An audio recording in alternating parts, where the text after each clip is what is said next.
Good evening, everybody. Welcome to tonight's edition of Shop Talk, hosted by the Triangle Area SQL Server Users Group. So welcome to Shop Talk. As always, this is a time when we're kicking back. It's Monday. It's hopefully after work. You're hopefully not having to work right now. If you are having to work, then, it's probably best to work with us as opposed to working against us. Never work against Mike. He will crush you. Speaking of Mike, welcome, Mike Christensen. How you doing, Mike? Doing very well, thanks. Hello, everybody.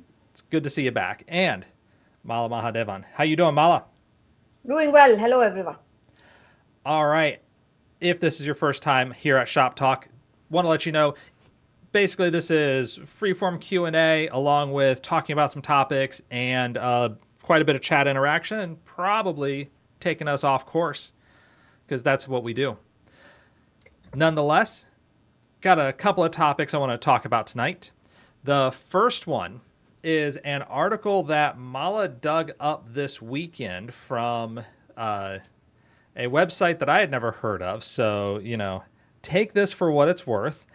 Just came my way on a LinkedIn feed. So I have no idea of whether or not the website is very good or any such thing. I've never seen it before. Yeah, and, it's regardless of how good or not good it is, we can still talk about the idea regardless of the site. And the idea is, here's the argument. OpenAI may go bankrupt by 2024, all because of ChatGPT. And the gist of the article is ChatGPT, by being so expensive to train and needing to constantly train and retrain due to increasing expectations from people that, you'll actually get the answers that you want versus answers that you don't want, that they are burning through enormous amounts of money. For example, a report by Analytics India magazine outlined that it costs OpenAI $700,000 per day, so 700,000 US dollars per day, just to run ChatGPT. Running there, I don't know if that means training or if it means serving, because those would be quite different prices. It could mean training, but who knows? If it is for serving, then I would expect that a good amount of that gets recouped. But the gist of this basically is, okay, there was a user decline in June, and if you don't have more users coming in, you might not get the revenue, and you may not hit a point where you're earning more revenue than you have in costs. And so considering that Microsoft dropped $10 billion into OpenAI, that's a pretty big deal. They're also expecting, OpenAI claims that they're expecting to reach $1 billion of revenue in 2024. I could possibly see that, but that's a good question. Nonetheless, that's the article. Let me drop a link to it in chat. We don't really need to keep the article up, so I'm gonna stop sharing now. Oops. No, I don't want to record the meeting. There we go. I'm already recording this meeting. It's too late. But I did want to talk about, okay, what are some factors that may make me indicate, maybe OpenAI could go bankrupt as a company, and factors that say they're probably not going to go bankrupt. So I've got a few, but Mike, you mentioned one right before the stream, so I want to let you lead off here. Yeah, I've been reading, so we've been using it more, and there's a lot of academics at Duke. There's a channel in Microsoft teams of like actual academics who know a lot more than I do, but they're nerfing a lot of capabilities because of litigation. So there's some things that they're nerfing on purpose. And there's already been some famous actors and actresses that have filed suit against them for some of their works. So I think that so they were talking about maybe their compute or maybe some of their artificial intelligence costs for training the model. But also they have to have substantial legal challenges that they, do have to deal with. And one thing that I do know is that they pay people in Africa to do a lot of the data cleansing.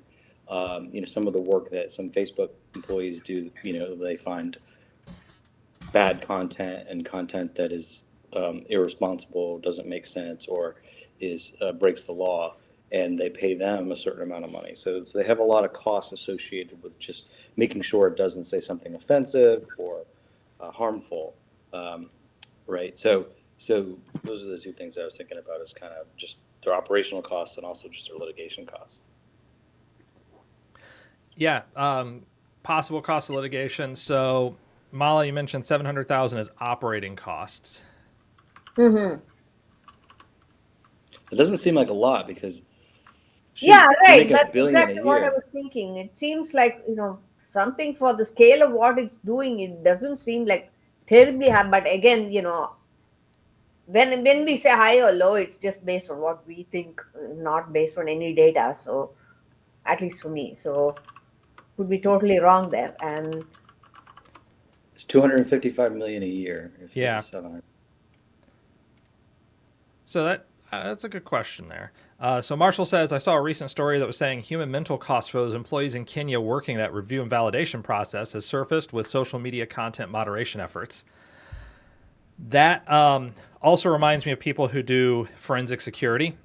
And if you work in forensic security, it's a very difficult job because forensic security, especially when you're talking police departments, usually means dig through this person's computer looking for all of the child pornography that they have. And it turns out that that's not a great job to have. So it leads to extreme burnout very quickly. Slap it to stop giving medical advice. Yeah,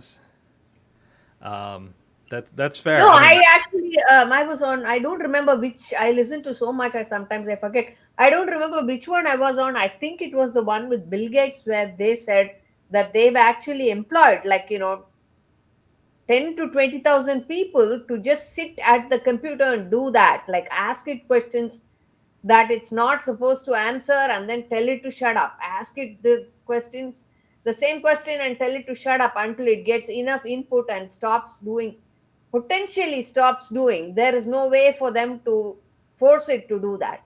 But that's the point, obviously, which itself is to me like, okay, such a ridiculous, I don't know what to say.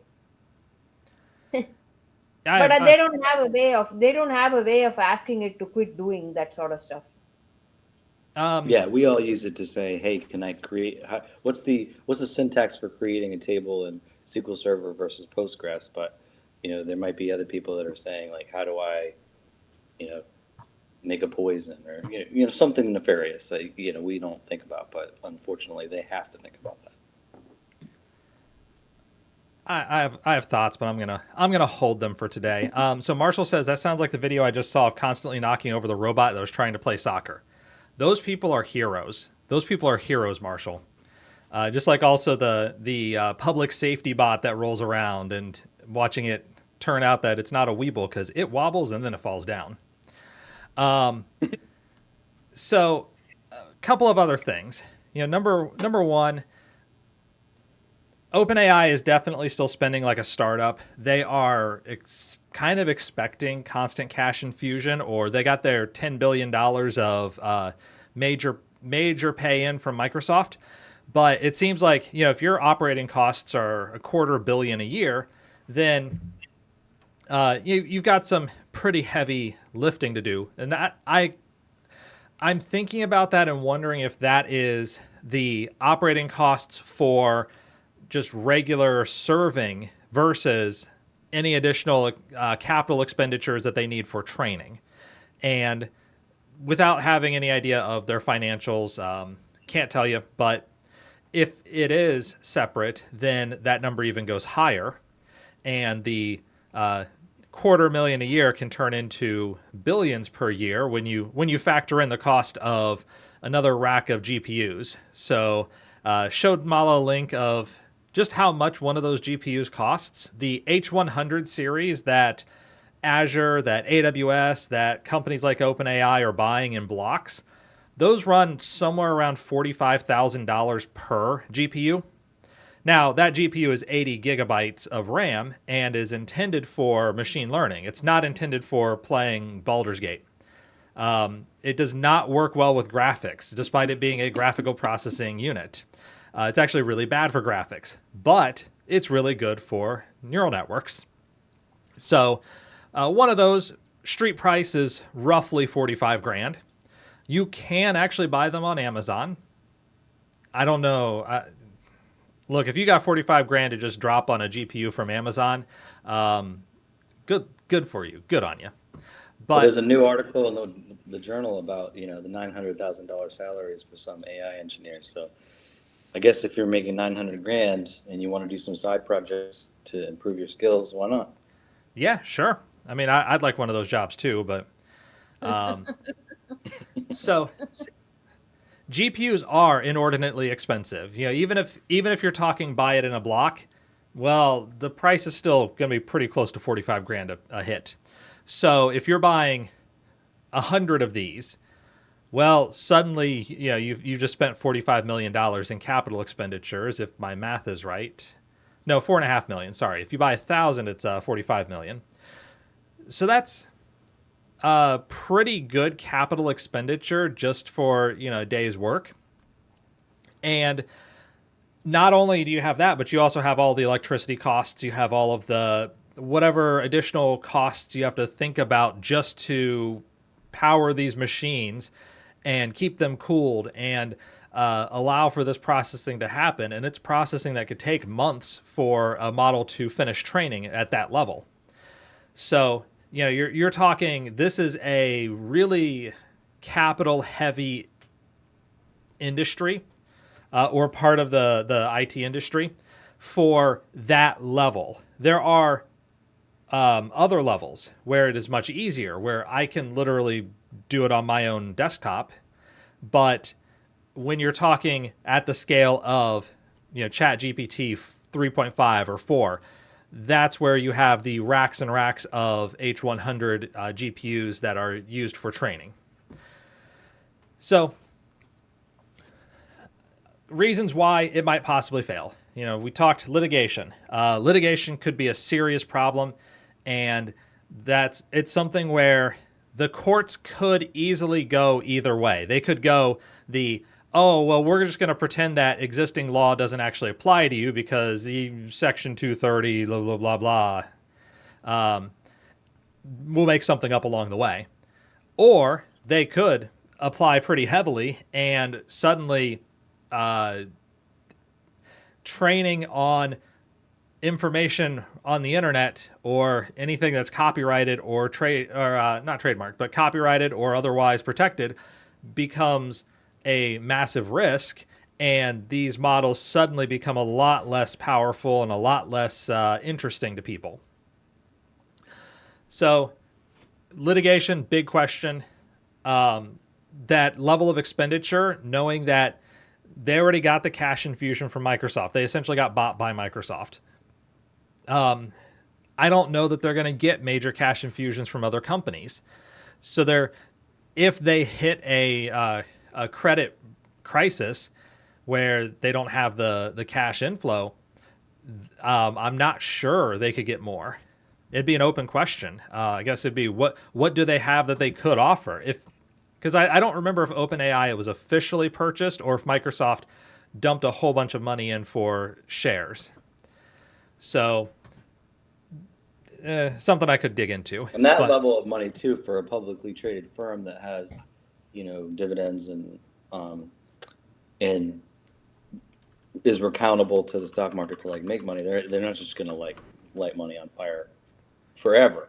They will light money on fire some, but not forever. Yeah. So it looks like OpenAI is not publicly traded. Microsoft has backed them, but they have no plans to go public. So their valuation is $30 billion. Basically, they're saying that Microsoft bought about a third of OpenAI. Mm-hmm. And that means they don't control it completely, but they have one of the largest single stakes in it.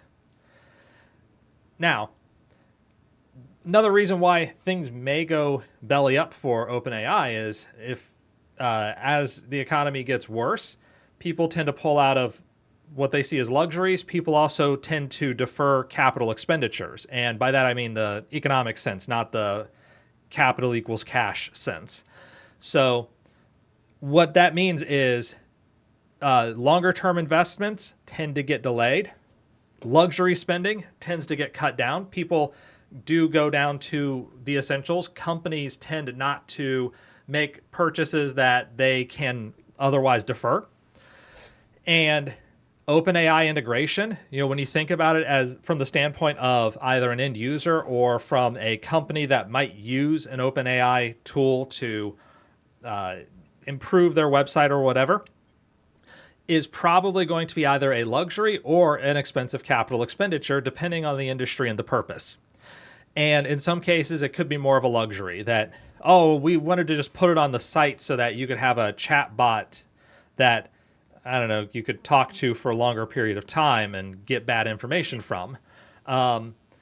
Or it could be that this is a company which may not be built completely around large language models, but might have thought about, well, what if we used large language models to solve this problem internally within the company?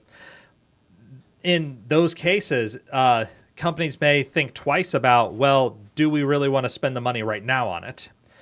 And so if they expect economic conditions to get worse, then they could easily defer on these expenditures. And if enough companies defer, then you're not getting that $1 billion of anticipated revenue. You're cutting that down considerably, and if your costs are not going down as a result, there's a major problem. Well, and I think I sent you something about this offline, but I do know that obviously they have the business to business, and that might be their higher part of their revenue, but a lot of independent developers use it all day long. So I've been reading, and then I listened to a bunch of different podcasts about individual developers that have like one or two apps that are either solo shop or one or two employees, like Obsidian or Better Touch Tool. Like I use PCs and Macs. I'm sorry, but So that whole developer thing, I know it might have to do with how it was trained on, spitting out specific code on certain languages in particular. What it does with SQL is basically a hit or miss. I mean, I've had mhm. one or two occasions where it was pretty smart and gave me like, hey, it would have taken me some time to think of that. That's cool. Another time, it's totally like bonkers. Like, what it's saying is completely not what I wanted, and it's not even a workable script. Mala, you nailed it. So that's exactly what the developers are saying. So a lot of people are paying 15, 30, $45 a month and using it all day. Some of these individuals, they're not Right. using it anymore because they said it's being nerfed. They said that they've been doing a lot of like blogs and stuff about how like they've been using it every day for about 4 or 5 months. Love it. Mm, Routine JavaScript, routine scripts, Bash scripts, JSON. mm. And then they're like, it's kind of like not as good as it was, and so some of them are canceling. So that could be part of the revenue drop because there's a lot of like small independent, not just programmers but also people who have like websites or they sell e-products or Etsy stores that use it a lot, and some of them have been like it's being nerfed or it's being curbed in a way that it's not as useful as it was in the last 4 months. It's certainly not reliable. With what I mean, you can't depend on it to get you something that you can't figure out on your own at all. I mean, you might get lucky, and that might really happen, but there's no guarantees that it will. Yeah, yeah. Well, there was fairly recently there was this article about it was an academic article basically how accurate is ChatGPT 4, and the example they used was asking, is X a prime number? Is 10,755 a prime number? And the answer is no, of course it's not. Is Mhm. 10,757 a prime number? And the answer is I don't know. I'd have to check. Mm. But basically you ask the same question of ChatGPT-4 multiple times. Sometimes it will say yes, sometimes it will say no, and rarely gives you the proper explanation, because something I've harped on, I think this is officially time number 84 that I've said this, but ChatGPT and large language models are not knowledge models, they are language models. And so there is no innate understanding of prime numbers. There is only what it has been trained on and tokens, and trying to figure out what is the next most likely token given some input. So, yeah, there's no innate understanding of what is a prime number. And as a result, as we see more attempts at more sophistication, you can easily end up in a situation where you're trying to avoid overfitting, and thus you have more randomness in your responses, but also trying to make things better and locking yourself into subpar scenarios. And I think we're starting to see some of that. And it's a really difficult problem, because you initially see this and say, "Oh my gosh, this is so amazing! It can generate text, and that text looks reasonable, and it looks like a human might have written it." Until you get 5 paragraphs in and you realize, no human wrote this, and it turns out to be really difficult to get past that point, where what was it called? There's a graphic term of it's something valley, but basically uncanny valley. That's right. So the uncanny valley, where I think you mean Hidden Valley, the ranch Hidden Valley. exactly, yes, that was actually the first thing that came to mind. I'm like, no, it's not Hidden Valley. The uncanny valley was a problem in graphics, in animation, where if you go back and look at some of the old Pixar films, the early Pixar films were definitely uncanny valley. Like the original Toy Story, those faces, you look at them like, it's not quite human. It's human-esque, but it's not quite human, and it looks really weird as a result. And it took quite some time for just animation to get to the point where, okay, this looks more human. Auto-generated animation, we're nowhere near there yet in terms of making things look real. So that's part of why the more cartoony animated films turn out really well. Live action stuff usually turns out pretty well, but trying to get real looking animation tends to sit on us very poorly, because this uncanny valley. And Uncanny Valley. That's an interesting name. I need to look it up. yeah, it's a concept that's been around for several decades. Oh, I And see. as animation techniques have gotten better, as they've had more power, more compute power to throw at things, you have more RAM, more GPU RAM available for this sort of processing. You can make better looking animations, so the faces don't have to look like Mass Effect Andromeda. Just sometimes they do. So, all right, those were the reasons why I think I could see OpenAI folding the doors, but I also, in the interest of fairness, and also because I keep bouncing back and forth on this myself, I've got a few reasons why I don't think OpenAI is gonna shutter anything in the next 18 months. So, specific timeline, end of 2024, because that's what the article indicated, that they could close by the end of 2024. So, all right, number one, ChatGPT. As much as I complain about it, it is the big brand name. It is really difficult to think about, well, what are other alternative services? There are other alternative services. There's actually a fair amount in the open source space, like Wizard and Vicuna, where these are open models that have been released in the public. Facebook especially has been doing a good job of releasing stuff in open source. And actually, I think that's more of a long-term existential threat to OpenAI than most of the rest of this, because basically instead of hiring a team from Kenya to implement whatever biases the OpenAI team put in place, you could put your own system in place and get your own set of biases. And that I like that as an idea better, but opens up some avenues for teams, for development staffs, and prevents introduction of external bias that you don't want. External bias that you do want, you can keep that, but basically leaves the choice of how do you want to bias your results to you. So, all right. Interesting. Kevin. So is there a version, a beta of that Facebook thing available somewhere to just play with? Oh, it's all open source. The product is Hugging Face, Hugging and Face. Okay. yeah, Okay. let me see. So huggingface.co, they have a whole set of repositories of models, and I'll share my screen. This is the place to go if you want to try this stuff out yourself. So there's Stable Diffusion, for example, Stability AI. Stable Diffusion is specifically for image generation. You have other cases like people who can create their own chatbots. You have people who can create different libraries.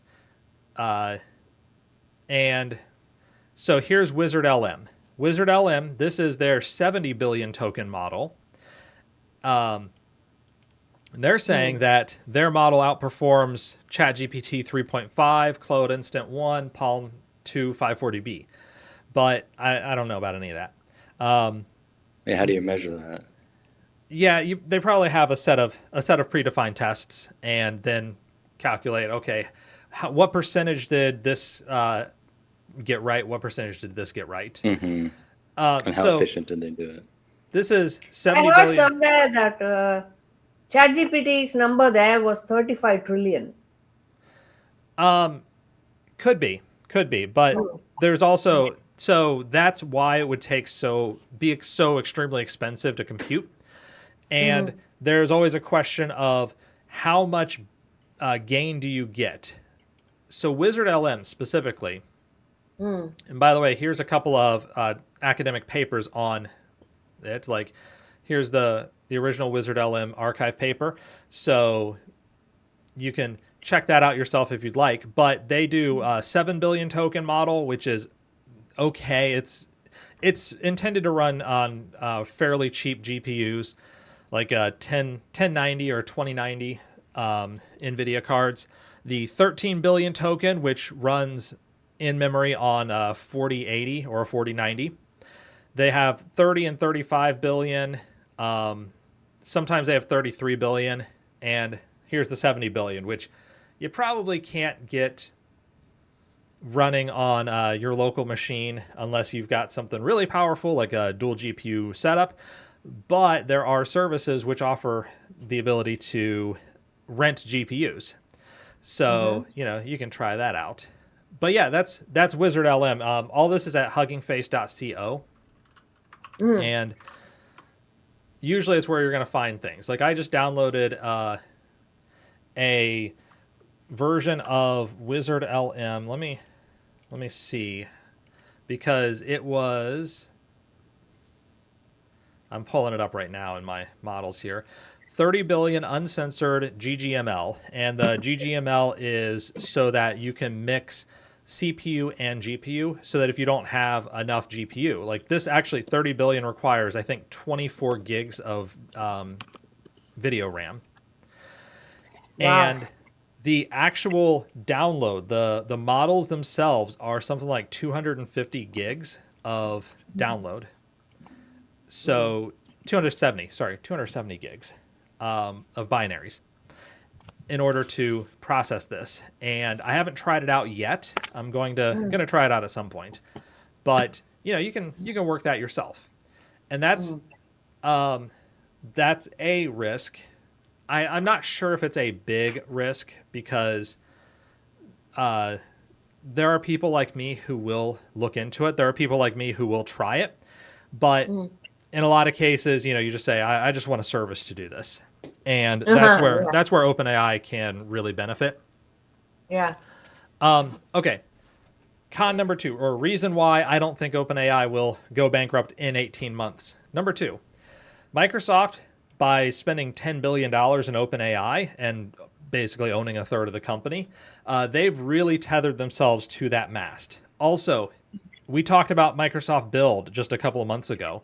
Like every Mm. single announcement that they had, almost every single announcement was OpenAI plus whatever.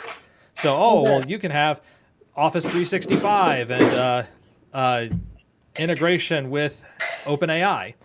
You can have Excel with OpenAI. You can have Teams with OpenAI, Power BI with OpenAI. Everything There's no was, SQL Server yet with OpenAI. yeah, and it was kind of absurd. Um, I don't know that half of these things are actually going to make it out of beta or out of Mm. private or public preview. It was also Mm. like Microsoft Defender and OpenAI, where, hey, you can read attack chains and ask it about certain bits of code and learn about different attack vectors that may be affecting your network. It's all Yeah, I very, like I like what I heard on the stuff that's going on with Office, Kevin.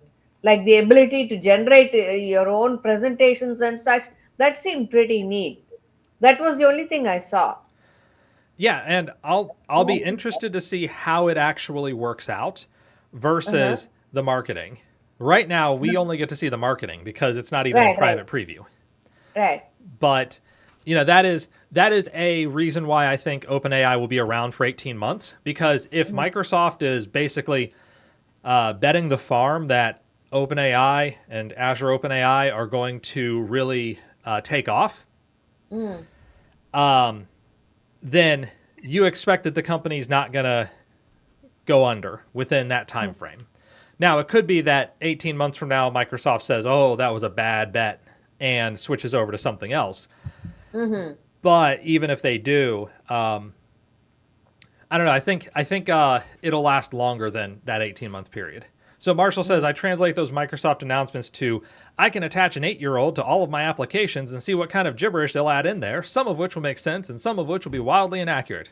Pretty much. That's, That's nice. I really like that. That's really nice. yep, yep. It is very much like that.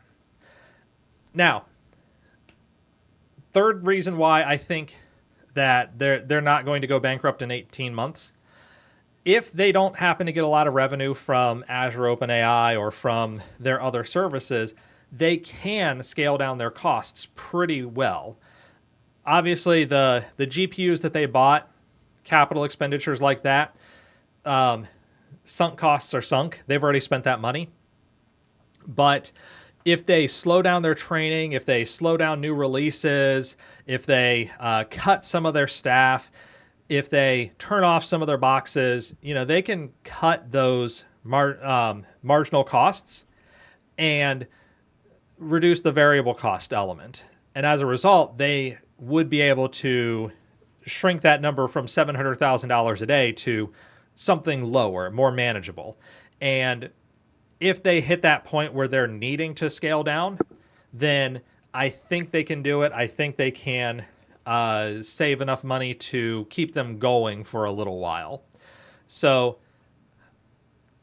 on the whole, if you asked me, bet whether OpenAI is around December 31st, 2024, I would say probably yes. I would not take the bet against it unless you gave me really good odds. But I could also see a scenario where OpenAI fails within the next 18 months. I don't think it's a likely bet. I I think think it. Yeah, go ahead.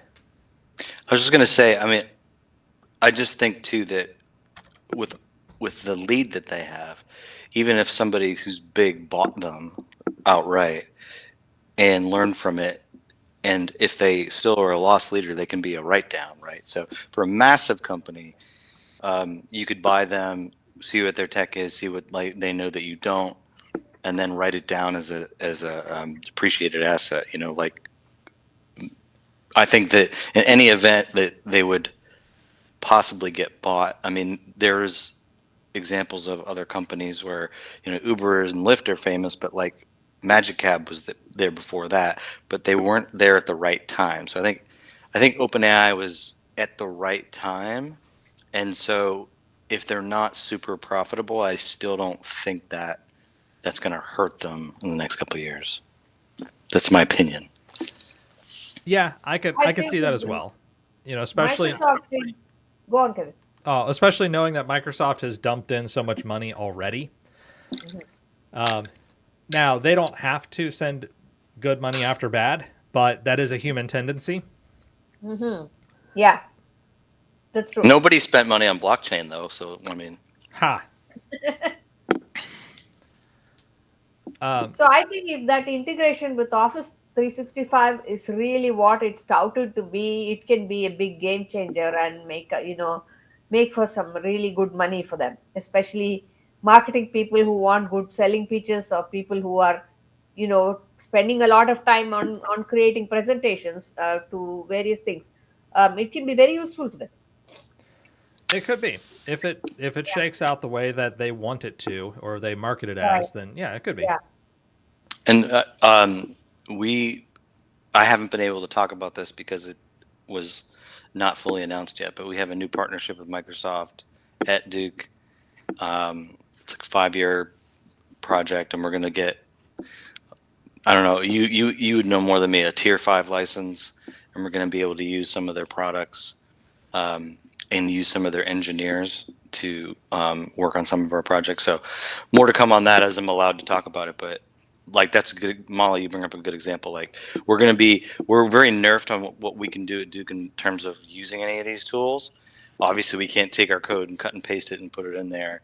But we are now allowed to say, okay, if Oracle is like list ag, how do I do that in SQL Server? Oh, you do split ag, or whatever the answer is, or two-char is going to be cast, or so we can do stuff like that now. But we're going to be rolling out with the Microsoft engineers to do some additional stuff, so that'll be interesting to see.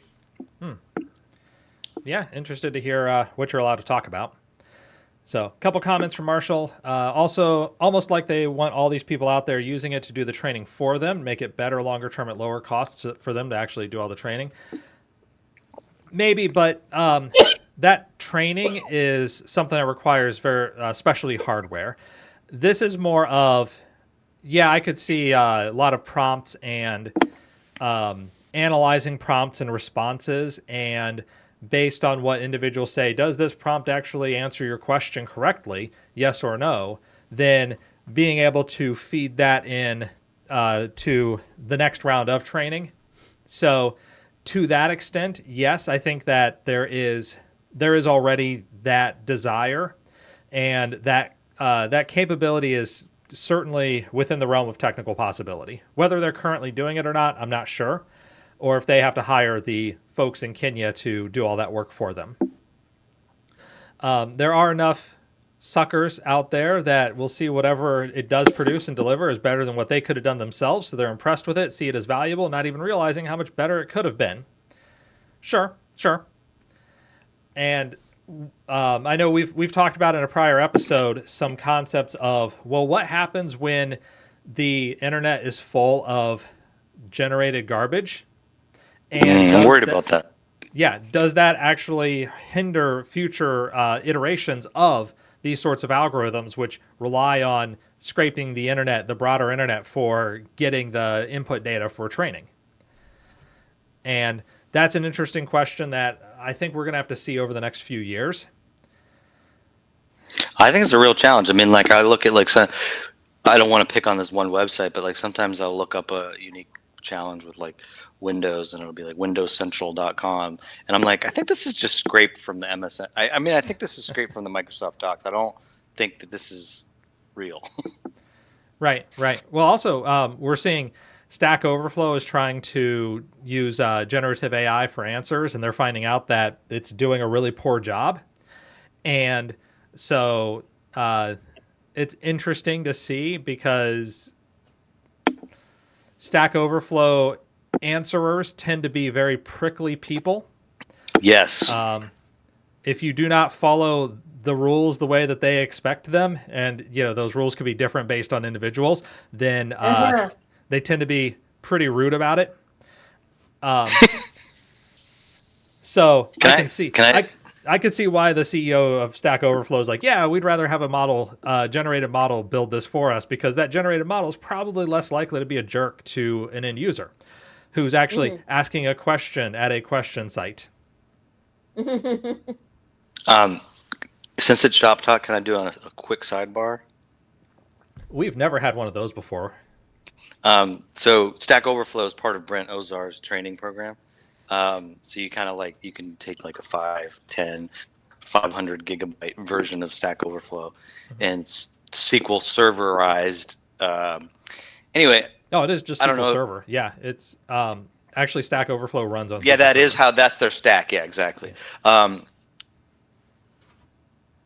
You know how you maybe get on YouTube and sometimes you're like, oh, why am I watching a squirrel video right now? Like you kind of get to a certain point where you're like, what am I doing? So I was doing a bunch of queries, and on Stack Overflow, I was just looking at power users. I was looking at people who 10,000 posts, 7,000 posts, and I was reading their bios, and I was just like, this is just a sidebar because Stack Overflow, you said that there's some just incredibly impressive people who have invented hardware or who are on the board of the Sea Foundation, or just there's some really solid folks who spend their time helping other people. So anyway, that was my sidebar. That is true. There are some excellent people answering questions there. So another small sidebar, not as long as yours, Mike, but in the early days of when we started to have forums for people to answer questions, there were no regulations or standards on most of them. Most of them, not all of them. So the kind of stuff that Kevin is talking about goes back to those days when people started to rely on these forums as a way of getting responses they needed. There was also a time when high level certifications like the MCM started to come out, and people who had those qualifications thought themselves superior to other people who didn't. So if you didn't phrase your question in a way that pleased them, or said it in all the different ways that were appropriate to say, in my opinion, if you were able to do that, you wouldn't even need to ask the question. But that's okay. Yeah. So it got a lot of people pissed. So there was a lot to it in the early days of forums and Q&A and all of that. Yeah, or go back to Usenet. Yeah. Yeah, you have the same story there. Basically, people are jerks. People are also really bad at writing questions, and Right. it's like, hey, They don't know what they don't know. Yeah. Right. So it's a difficult situation where it's like, okay, the rules, there are standards in place because this is how you get a quality question that can be answered. And then on the other side, all right, so a person didn't do that right. Do you really have to castigate them that hard about it? But anyhow, Solomon says, bad business decisions don't seem to have as much of an impact, at least in the short term, as it seems like they should. I expect OpenAI, just like X, the artist formerly known as Twitter, to last longer than critics are predicting. I mean, I could believe that. Now, in X's case in particular, it is interesting where they are supposedly pretty close to break even. So when Musk bought them, they were losing $4 million a day. And if they really are close to break even, which I don't know either way, but if they are pretty close to break even, then yeah, definitely there's longer legs here. But that's also a thing that we do have to keep in mind, is that tech companies tend to be, for some reason, really good at spending a whole lot of money and not making a lot of money, and yet drawing more money in. And eventually some of them make money, but who knows? So I wouldn't trust Musk on either of those statements. So the $4 million a day loss was not actually Musk. That was public records. That was their SEC filings. The current quote close to break even unquote is him, and yeah, I don't know. I don't have a strong answer either way. So all right, next thing we wanted to talk about. Got about 15 minutes left, and do want to talk to this topic, and that this came from a question from a community person asking, all right, this person works in healthcare and asked the question, well, what algorithm would you use to do patient matching, especially if you're looking at things potentially in the ML space? Let's say, for example, you have a name, an address, a date of birth, maybe something like a patient ID. How do you figure out if two people are actually the same person or if they're different people? And knowing that Mala, Mike, and I have all worked in the healthcare space and have worked on these sorts of problems, seems like it's a pretty good answer. So I want to let's let Mala go first. Then we'll have Mike. Then I'm going to dive in on a couple of other topics related to this. So my experience was working for a very leading healthcare company for 7 years, about 10 years ago. So it's a bit dated. I'm sure there are better methods right now, but back in those days, we had a pool of questions for each patient. You can pick from that poll on what are the questions suit your profile and answer it, and we store the answers, and the person has to get all of that right. If you claim to be the person that you say you are, your dad's first name is something, and your mom and dad were married in whatever year, and blah blah blah, on and on, whatever that might be. In those days, most people, especially older people, they literally answered those questions, which made it easier for them to recall what it is. Later on, people got smarter and started making up answers. And if you make up answers, you'll forget what you said for sure. So some challenges around that. And if you don't get all that right, then the only way to validate who you are is your ID and plus your insurance if you have insurance. So that's how it used to work back then.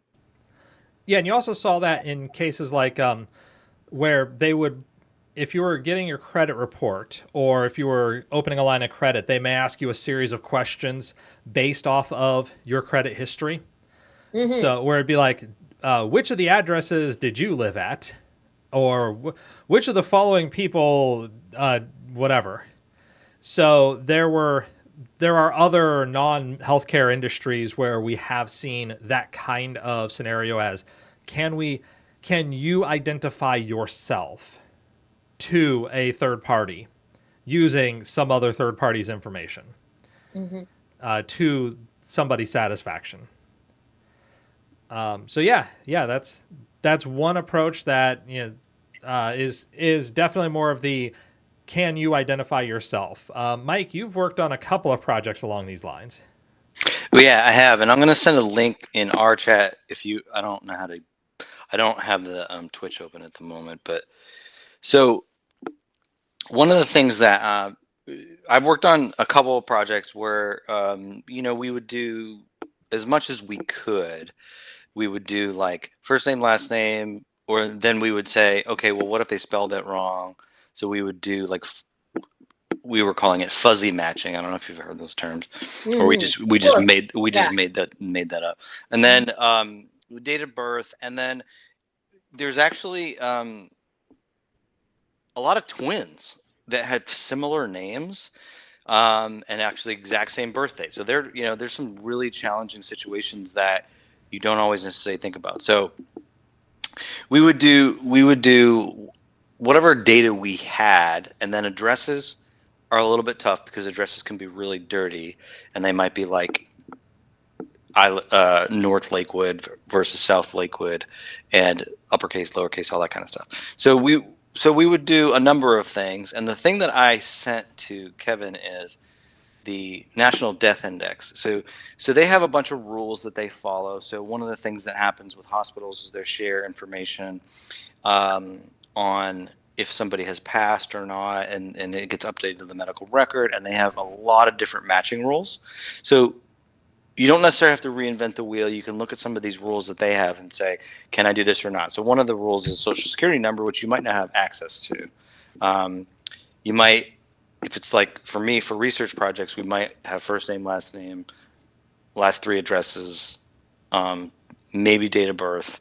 Um, so sometimes it's a probability, like unless if it's a small project, sometimes you can kind of do like a chart review and see if you think that's the same person or not.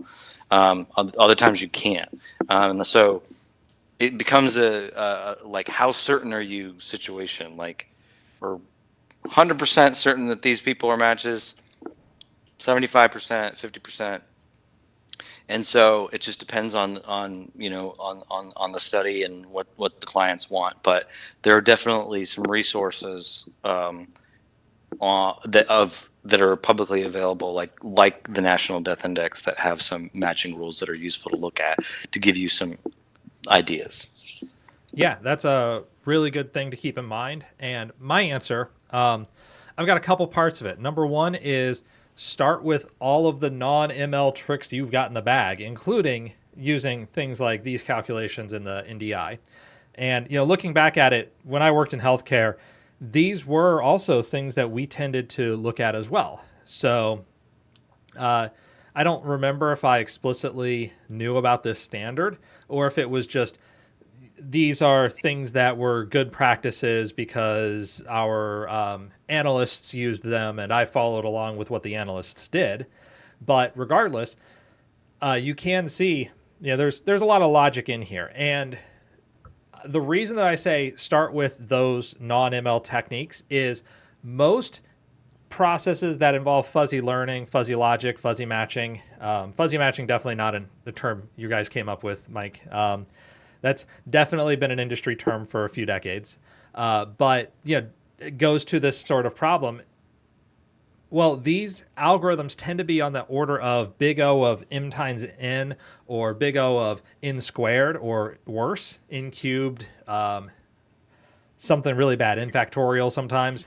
So you get really poor performance once you scale past, I don't know, hundreds of thousands of rows. Once you start talking about millions of individuals, you say this is awful performance.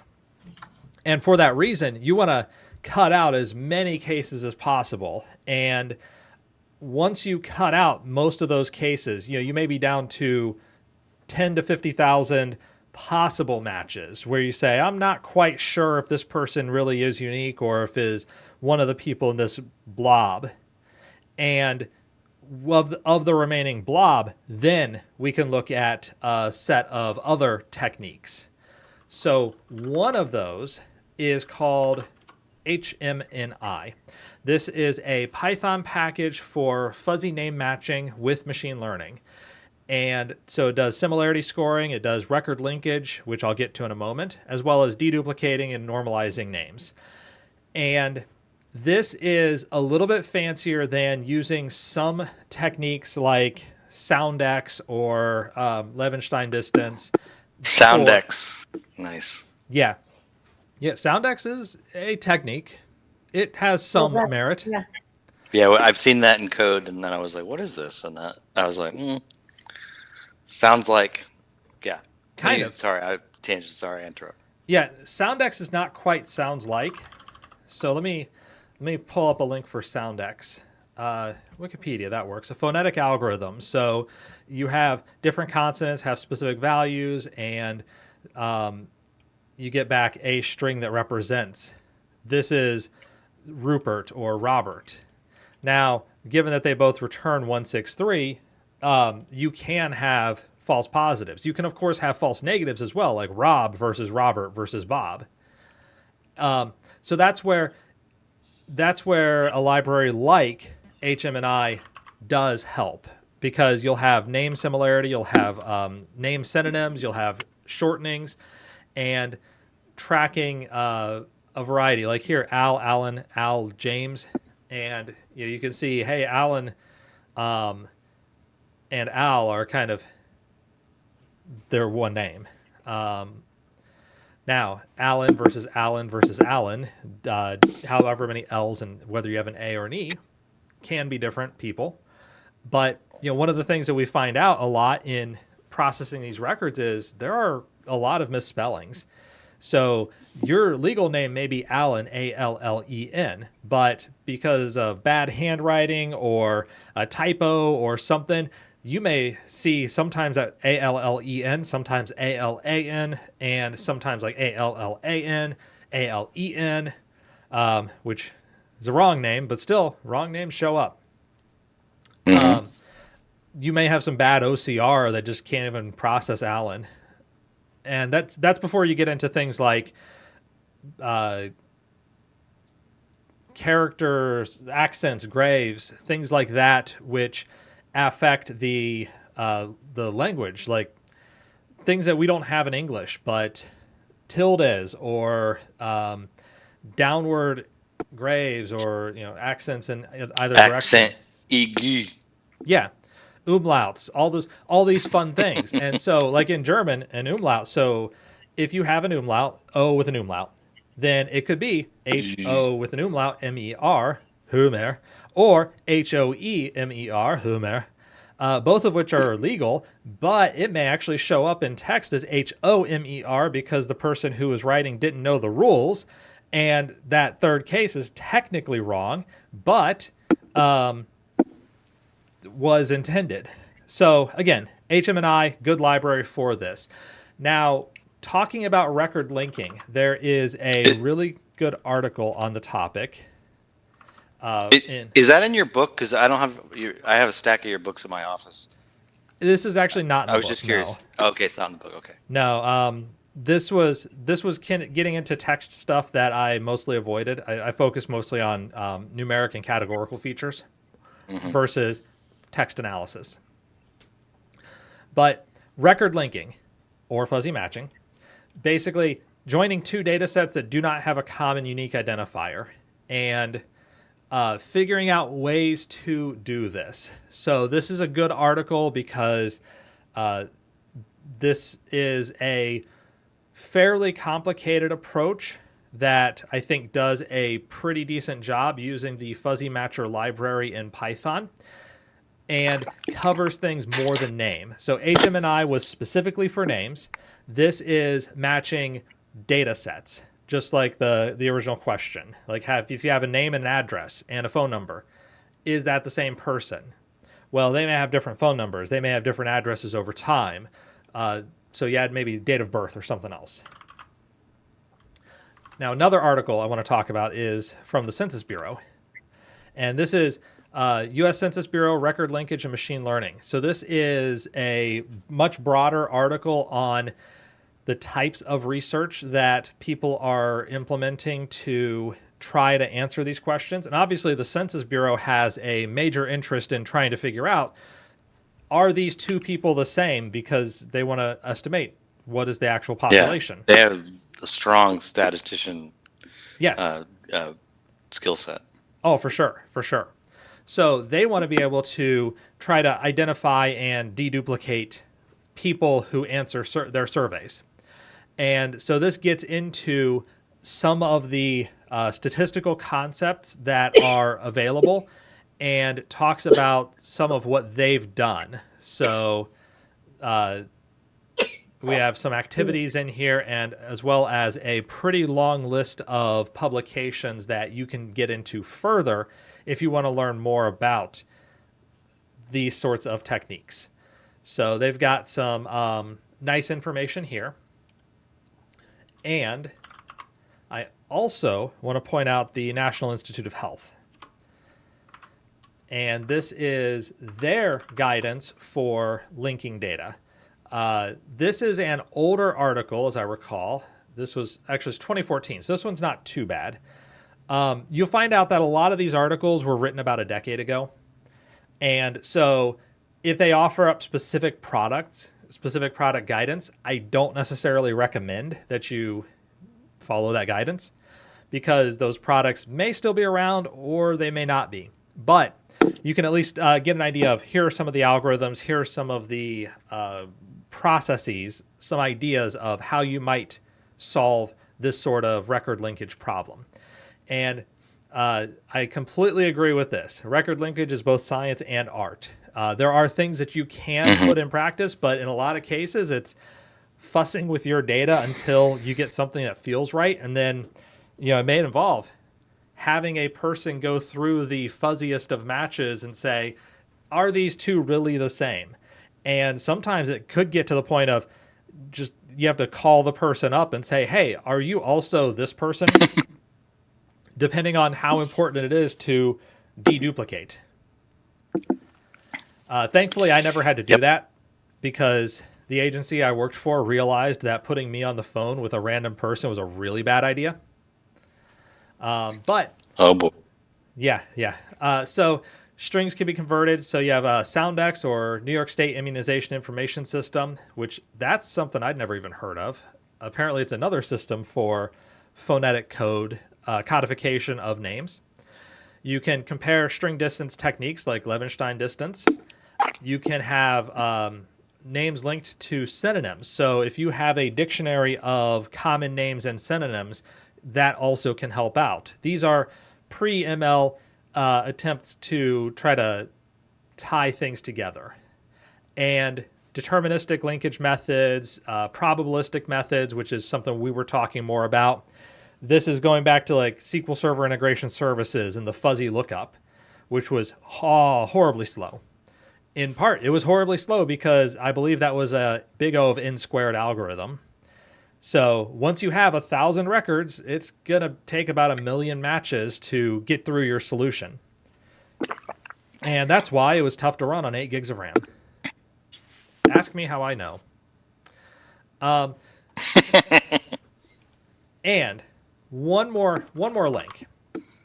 This is Spark specific, but actually this is the type of problem that tends to work out pretty well with Apache Spark, with distributed data sets, because you can you can broadcast your data set across 50 or 100 machines, or let's be realistic, 8 to 16 machines, and work on 1/8 or 1/16 of the data on each machine at once. And so even if it is big O of n squared, at least you divided n squared by 16. And now it takes 1/16 of that amount of time. So it's still not going to give you rapid scale like you would hope for with a distributed compute set, but it could turn something from 24 hours to 3 hours, and that often is worthwhile. So this is a Spark-based library for data linkage called Splink. I have not used this before, but it is a pretty cool idea. So they do have recommendations on how to set up the data and making sure of correlations and the like. They also have a couple of videos on the topic.